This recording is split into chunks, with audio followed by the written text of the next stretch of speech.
I stood beneath the drunken immortal pavilion, gazing up at the signboard perched on the flying eaves. The summer dusk was settling in, heavy and stifling. "Miss, are you really going in?" Atu asked softly, her voice laced with concern. I pressed my lips into a smile and straightened the sleeves of my men's attire. "This concerns the survival of the Liu family. I have no choice but to go. Father was gravely ill, and my elder brother was far away in Jiangnan. This negotiation, which would determine the lifeblood of our river trade, could only be handled by me. Even if the other side had invited the newly appointed inspector, Xia Chengyuan, to suppress us. A man's world? I scoffed inwardly. Let them see what a woman is capable of. As I ascended the stairs, I could feel probing gazes from all sides. But after all these years, I had long grown accustomed to presenting myself in men's clothing. I pushed open the private room door, and the rich aroma of tea greeted me. "I apologize for arriving late. I hope the two of you can forgive me." I deliberately lowered my voice. I glanced at the two men seated in the room, Qian Zhengshan, the head steward of the Qian family, a man with a mercantile air about him, and beside him, presumably, was Xia Chengyuan. To be honest, Xia Chengyuan was indeed striking. With sword-like brows and bright eyes, his lips curled with a hint of arrogance. But sadly, beneath that handsome exterior was a stubborn and outdated soul. "The Liu family sends a mere boy to negotiate?" Qian Zhengshan snorted disdainfully. I smirked but didn't argue. Instead, I took out the ledger I had prepared in advance. "If Steward Qian believes I'm too young, perhaps we can start by discussing the past decade of operations on the Jiangnan waterways?" I had spent 3 whole months gathering these numbers. I knew the cargo volumes at every dock and the tax fluctuations for each year like the back of my hand. As I analyzed the data, I kept an eye on Xia Chengyuan's reaction. Sure enough, the initial arrogance he had maintained quickly vanished, and he sat upright, listening intently. "Finally, I have a proposal for a win-win solution." Before I could finish, Qian Zhengshan jumped to his feet in fury. With a wave of his hand, a few attendants rushed forward. I had anticipated this, but I didn't expect that with one shove, the hat I had so carefully secured would tilt, and my long hair spilled out. In that instant, I caught the shock in Xia Chengyuan's eyes. You're a woman?" Unhurriedly, I adjusted my hair, calculating my next move. Given the situation, I might as well take advantage of it. "Does Lord Xia believe that success in business depends on gender or ability?" I met his gaze directly. The scorn in his eyes amused me. "The world of commerce is like a battlefield. How could a mere woman interfere?" His tone carried the weight of command. So this is the so-called righteous official? Thinking that with his official title, he could command the world? I calmly picked up a teacup. "Then tell me, Lord Xia, what errors did you find in my analysis of the shipping routes?" Seeing him momentarily speechless, I felt a surge of satisfaction. I pulled out my trump card, the Qian family's tax evasion records, and said coolly, "I'm sure the governor would be quite interested in these tax discrepancies from the past few years." Watching Qian Zhengshan flee in a panic, I turned my attention back to Xia Chengyuan. "I am always at your disposal, Lord Xia, should you wish to offer further guidance." As I turned to leave, I could feel his burning gaze on me. But I knew it wasn't admiration, it was anger.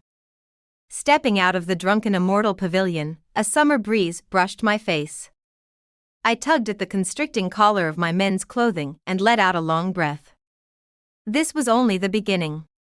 In this man's world, I, Liu Mingshan, would carve out a path with my own skill and determination. I didn't expect Xia Chengyuan's retaliation to come so swiftly. "Miss, it's terrible. The tax authorities have sealed off our shop in the Northern District." I was in the account room, calculating the books. Hearing the news, my hand paused over the abacus. I looked up at Atu, who was trembling with anxiety, and instead smiled. "Let them investigate. The Liu family's accounts can withstand any scrutiny. But ATU bit her lip. They said they want to inspect the books from the past 10 years. My eyes darkened. 10 years? This was clearly meant to cause trouble. What ordinary business would have perfectly preserved accounts from a decade ago? Let them check. I set the abacus down calmly. Go fetch Steward Yang. Yang Zhenka had been with our family for years, reliable and thorough. When he entered, I was in the middle of writing a letter. Miss, those tax officials are flaunting their authority after sealing off the shop. Don't worry. I handed the letter to him. Take this to the Commissioner of Revenue, Lord Sunday. And the shop. Let them inspect, I said, a cold smile forming at the corners of my lips. But remember, Uncle Young, keep an eye on everything. Watch their every move. Those officials are up to no good, and we need to take note of it. After Yang Zhenka left, I walked to the window. In the courtyard, the pomegranate flowers were blooming brightly, but they only reminded me of Xia Chengyuan's stern face. Ha! Just a minor official, yet he dares to be so arrogant? If he wants to play, I'll play along. By dusk, Steward Yang returned, barely able to hide his grin. Miss, the tax officials have withdrawn. I raised an eyebrow. So soon? Indeed. He lowered his voice. I heard Lord Sun sent his own men to investigate. Several of those tax officers had taken bribes to target us, and now they've all been caught red-handed. I chuckled softly. Does Xia Chengyuan know about this? He does. Word is he smashed several teacups in his anger. Yang Zhenka smirked. He's merely a 6th-rank inspector, how can he compete with the commissioner? But I wasn't as optimistic as he was. Xia Chengyuan's position may be low, but to have risen so quickly at such a young age, he must have powerful backing. This confrontation was only the beginning. Sure enough, 3 days later, news came from the docks. Miss, bad news again. ATU rushed in, breathless. The manager at the northern docks said our cargo ships have been detained. They claim they need to thoroughly inspect the goods. I set down the account book, a glint of coldness flashing in my eyes. Fine, if he wants to investigate, I'll see what game Xia Chengyuan is playing. Prepare the carriage. I stood up, I'm going to the docks. Miss, are you sure? Don't worry. I changed into my usual men's clothing. This time, I want to see if Inspector Xia is here for a proper inspection or just causing trouble. When the carriage arrived at the docks, the sun was scorching. From a distance, I could see Xia Chengyuan standing there in a blue robe, with an official seal hanging from his waist, looking every bit the imposing figure of authority. Inspector Xia is personally overseeing the inspection? I'm honored, I said as I jumped down from the carriage. He turned, and upon seeing me, a strange look flickered in his eyes. Why is Miss Liu dressed in men's attire? Is there something she's hiding? Inspector Xia, you jest. I walked unhurriedly towards the ship. If I had something to hide, why would I personally come to the docks? Now, Inspector Xia, be sure to inspect carefully, don't overlook anything. What he didn't expect was that the cargo on this ship was all prepared for the households of several high-ranking officials. If he oversteps, he might end up offending more than just me. I looked at Xia Chengyuan, a mocking smile playing on my lips. Inspector Xia wants to conduct an inspection, correct? Then, if you please, take a look at this first. I pulled a stack of documents from my sleeve and handed them to the advisor standing next to him. These are the order lists from the households of several high-ranking officials in the Ministry of Rights and Ministry of Revenue. If Inspector Xia wishes to inspect, by all means, do so thoroughly. However, I deliberately paused, and I was satisfied to see a flicker of change in Xia Chengyuan's expression. However, this inspection might delay the deliveries to the officials' households. When that happens, Inspector Xia may have to personally visit each household to explain the reason. The advisor quickly scanned the lists, then whispered something into Xia Chengyuan's ear. His face grew darker with each passing moment. "Withdraw," he finally ordered through gritted teeth. I covered my mouth and chuckled lightly. "Inspector Xia, leaving already? No inspection after all?" Lu Mingshan. He spun around furiously. "Don't get too smug. This isn't over." "I'll be waiting," I said with a polite bow, watching his enraged figure storm off, silently amused. Back at home, Atu still looked worried. "Miss, although Inspector Xiao retreated this time, he surely won't let it go." "It doesn't matter." I poured myself a cup of tea. The more he tries to make things difficult for us, the more it proves that the Lu family's business is on the right track. But Atu. I set down my cup. "Do you know why I must insist on standing my ground?" She shook her head. "It's not just for the Lu family." I walked over to the window, gazing at the maids and servants busily working in the courtyard. There are too many women in this world who are oppressed, unable to make their voices heard. Since I have the ability, why shouldn't I fight for them, even if it means going against the whole world? "Even if it means going against the whole world," I said firmly. Who would have thought those words were a prediction of things to come?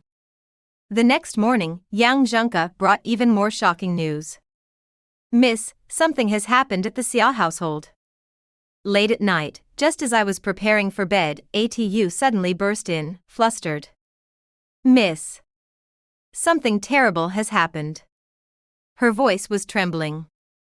"Someone jumped over the back wall of the Xia estate. It looks like it's Lord Xia's younger sister." "What?" I grabbed her hand. "Where is she?" "She's under the old locust tree in our backyard." "Poor thing, she's covered in injuries." I didn't stop to think. I grabbed a cloak and rushed out into the courtyard. Beneath the moonlight, a pale figure was curled up under the old locust tree, shivering. "Miss Xia?" I crouched down, gently calling her name. She looked up suddenly, her pale face streaked with tears. Upon seeing me, it was as though she'd found her savior. Miss Lu." Only then did I fully take in her pitiful condition. A clear handprint marred her face, and her wrists and neck were bruised and swollen. "Atu, go get a doctor. Now." I draped my cloak over her shoulders. "Don't be afraid, you're safe now." "And no doctor," she clutched my sleeve, her voice weak. "Don't let my brother know." My heart sank. "Was it your husband's family?" Her whole body trembled, and tears flowed freely from her eyes. I clenched my teeth. "All right, we'll take you inside first. Atu, prepare some hot water and salve." Miss Xia's condition was worse than I had imagined. After Atu helped her wash up, I saw the whip marks across her back and wished I could take a blade to that beast who had done this to her. "It's all my fault," she leaned weakly against the headboard. "I should have listened to my brother. I shouldn't have read so many books. How could this possibly be your fault?" I handed her a cup of tea. As it turned out, Miss Xia had loved reading since childhood, but her husband's family was old-fashioned, believing that it was improper for women to study. Shortly after her marriage, they began beating her. They said, she choked on her tears, they said my reading would corrupt the maids and lead the household astray. I clenched my fists in fury. This was the so-called propriety? Was this what Xia Chengyuan meant by women should know their place? Miss Atu suddenly ran in, her face pale. "Something's wrong, Lord Xia is here." Miss Xia and I both froze. "Don't worry," I reassured her, squeezing her hand. "I'll handle this. You stay hidden in the inner room." In the front courtyard, Xia Chengyuan stood waiting, his face colder than usual. Under the moonlight, his expression was even darker than before. "Is my sister here?" he asked sharply. "What does Lord Xia mean by this?" I feigned confusion. "Rushing to a young woman's house in the dead of night, looking for someone?" "Stop playing dumb." His eyes flared with anger. My people saw her run in this direction. How strange, I sneered. Isn't Lord Xiao's sister supposed to be at home, serving her husband and raising her children? Why would she be running out in the middle of the night? He faltered, a flicker of panic flashing in his eyes. You. Perhaps Lord Xia should ask his brother-in-law, I said, staring him down, enunciating each word slowly. Ask him why he beat his own wife so brutally. Xia Chengyuan's face turned ashen. Don't you always preach that women should know their place? I pressed on, advancing toward him. So tell me, is breaking your wife's ribs part of a man's place? Enough, he shouted, cutting me off, though his voice wavered slightly. Where, she? Just then, a faint sound came from the inner room. Xia Chengyuan whirled around, ready to barge in. I stepped in front of him. Lord Xia. If you truly care about your sister, go deal with that brute of a husband first. He stopped in his tracks, looking at me with a complicated expression. After a long pause, he spoke softly, let me see her. I pondered for a moment before turning toward the inner room. Miss Xia, your brother wants to see you. What do you think? Before I could finish, Xia Yuer was already supporting herself against the wall, walking out. In the moonlight, her pale face looked even more gaunt. Brother, she saw Xia Chengyuan, and tears welled up in her eyes once again. I had never seen Xia Chengyuan like this before. His face, always cold and arrogant, was now filled with pain. He stepped forward and embraced his sister. I'm sorry, it was my fault for not protecting you. It's not your fault, Xia Yuer sobbed. I was the one who insisted on marrying him. I stood quietly to the side, watching the siblings.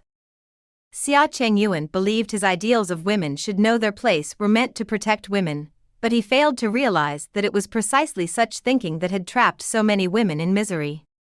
Miss Liu, Xia Chengyuan spoke suddenly, his voice hoarse. Tonight's matter. There's no need for more words, Lord Xia, I interrupted him. Miss Xia will stay here with me tonight. As for her husband's family, I let out a cold laugh. It depends on how Lord Xia chooses to deal with them. He was silent for a long time, then suddenly bowed deeply to me. Thank you. I was taken aback for a moment, then waved my hand. I only did what anyone should have done. But as for you, Lord Xia, I looked at him meaningfully. I hope you come to realize that not all rules are right. Xia Chengyuan's gaze was complicated, but he said nothing more. He turned and left. After seeing him off, I instructed ATU to take good care of Xia Yuer. Gazing at the moonlight outside the window, my thoughts were heavy. This matter would not end so easily. Given Xia Chengyuan's character, he would certainly hold Xia Yuer's husband accountable. But her husband was the son of a high-ranking official in the Ministry of Works, a man of significant power and influence.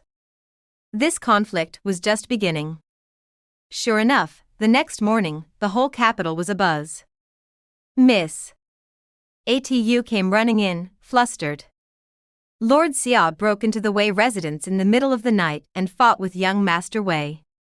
Now both families are at the Ministry of Justice. I shot to my feet. Prepare the carriage. Miss, are you going to the ministry? No, I narrowed my eyes. We're going to the Ministry of Rights. I want to see how the son of the Minister of Works tramples on propriety. Since Xia Chengyuan had made his move, it was time for me to give him a push. This world needed to change. Torrential rain poured down as I stood in the Ministry of Rights main hall, listening to the hysterical accusations from the Wei family. Xia Chengyuan broke into our house in the middle of the night and assaulted someone. This behavior must not be tolerated. I implore you, my lord, to uphold justice. Sitting lower down, Wei, the Minister of Works, wore a dark expression. His son, Wei Yan, had been badly beaten by Xia Chengyuan. Today, he was wrapped in bandages like a dumpling, ready to weep and complain here. I watched coldly. Everything I had prepared overnight was leading to this moment. I have something to present, I stepped forward, calmly placing a stack of evidence on the table. Regarding the abuse of his wife by young Master Wei. Outrageous. Minister Wei shot up from his seat.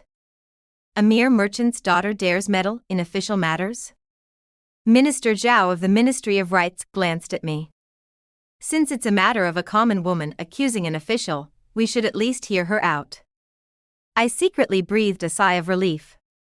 The gifts I sent to Minister Zhao's household last night had evidently paid off. Let's start with the first piece. I opened the evidence. A medical report issued by the family doctor. Miss Xia has 3 fractures and over 20 bruises on her body. Slander. Wei Yan interrupted with a shrill voice. She injured herself by accident. The second piece, I continued, is testimony from the Wei family servants. 16 of them confirmed that young Master Wei repeatedly beat Miss Xia in public. The worst incident was when he pushed her down the stairs, causing her to miscarry. An uproar broke out in the hall. I glanced at Wei Yan's twisted expression, then pulled out a letter. The third piece is a handwritten letter from Miss Xia herself. Enough. Minister Wei suddenly shouted. A merchant's daughter brandishing dubious claims, how dare she? If these aren't enough for Lord Wei, I smiled, perhaps you should look at this. I produced the final document. This is a report from yesterday, written by the Empress's own nanny, who personally inspected Miss Xia's injuries. The entire room fell silent. Minister Wei's face turned ashen. Everyone knew that the current Empress despised husbands who mistreated their wives. At that moment, Xia Chengyuan strode into the hall. He glanced at me, his eyes brimming with unspoken words, but he merely nodded slightly in acknowledgement. I have a report to present, he said as he stepped forward. Regarding Wei Yan's abuse of his wife, I, Xia Chengyuan, swear on my life that every word is true. I was startled. He was staking his official position on this matter. In the end, the outcome of the case far exceeded my expectations.